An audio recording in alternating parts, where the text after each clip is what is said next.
Agama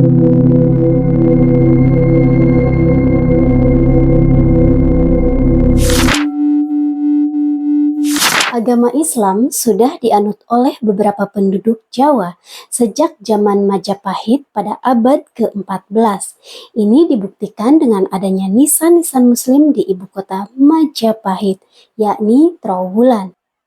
Bahkan pada masa Prabu Jayabaya, Raja Kediri yang memerintah tahun 1135 sampai 1157, nama kerajaan Rom disebut-sebut sebagai kerajaan besar yang disegani Kediri. Rom sendiri adalah kesultanan Muslim di Turki.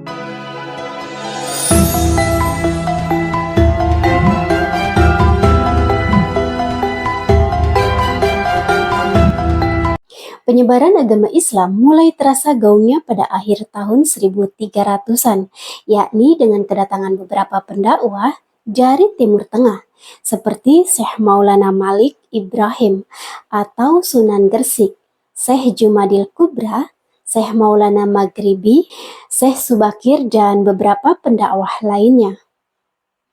Para syekh tersebut telah mendapat simpati dan pengikut dari masyarakat, terutama kalangan bawah.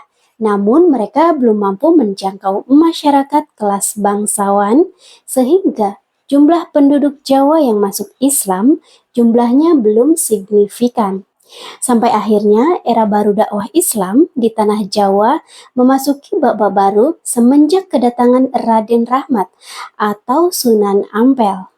Kedatangan Sunan Ampel beserta kerabatnya ke Jawa membuat penyebaran agama Islam menjadi lebih rapi dan mudah diterima. Ditunjang dengan posisi Sunan Ampel sebagai keponakan permaisuri Raja Brawijaya.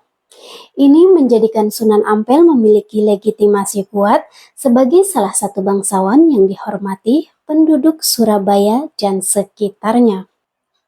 Bertahun-tahun, Sunan Ampel membangun sistem dan menyiapkan kader-kader yang nantinya menjadi tokoh-tokoh penting dalam penyebaran agama Islam. Kader-kader muda tersebut antara lain: yang pertama, Sunan Giri, keponakan sekaligus menantu Sunan Ampel. 2. Sunan Bonang, putra Sunan Ampel. 3. Sunan Derajat, putra Sunan Ampel. 4. Sunan Gunung Jati. 5. Sunan Kalijaga, menantu Sunan Ampel. 6. Raden Fatah, menantu Sunan Ampel. Mereka inilah para murid generasi awal, disusul para sunan yang tak kalah penting dalam menyebarkan Islam, seperti Sunan Kudus, Sunan Tembayat, Sunan Muria, dan masih banyak lagi. Ajaran Imam Ghazali dan Syekh Abdul Qadir Al-Zailani nampaknya mewarnai pengalaman tasawuf para wali Jawa ini. Salah satu ciri khas tasawuf Imam Al-Ghazali dan Syekh Abdul Qadir adalah kesesuaian antara syariat dan hakikat, keselarasan antara lahir dan batin.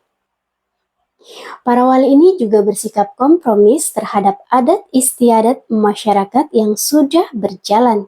Malahan para wali menjadikan tradisi tersebut sebagai sarana untuk berdakwah seperti budaya wayang, tradisi kenduri, dan sebagainya.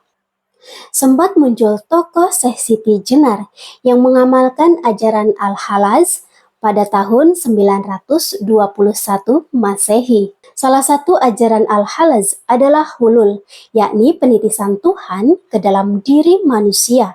Ini terlihat saat utusan dari Demak meminta Syekh Siti Jenar agar menghadap Sultan.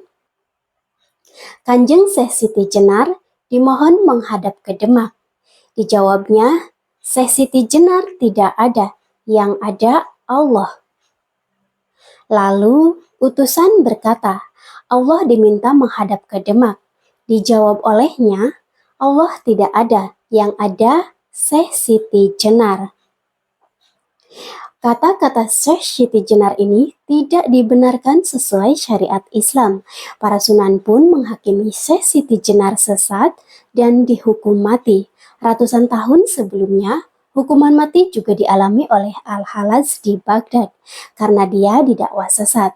Para wali sebenarnya tidak menolak ajaran Syekh Siti Jenar. Mereka hanya menolak tindakan Syekh Siti Jenar dan para muridnya yang mengajarkan ilmu rahasia ini secara terang-terangan kepada orang awam. Padahal, ilmu ini sangat rumit dan rentan, membawa pada salah paham bagi murid yang masih belum kuat imannya. Para wali, terutama Sunan Ampel, sangat memahami ilmu ini. Hanya orang-orang tertentu saja yang diajari. Setelah Sunan Ampel wafat, ilmu makrifat ini diajarkan lebih terbatas lagi, sehingga terkesan menjadi ilmu rahasia.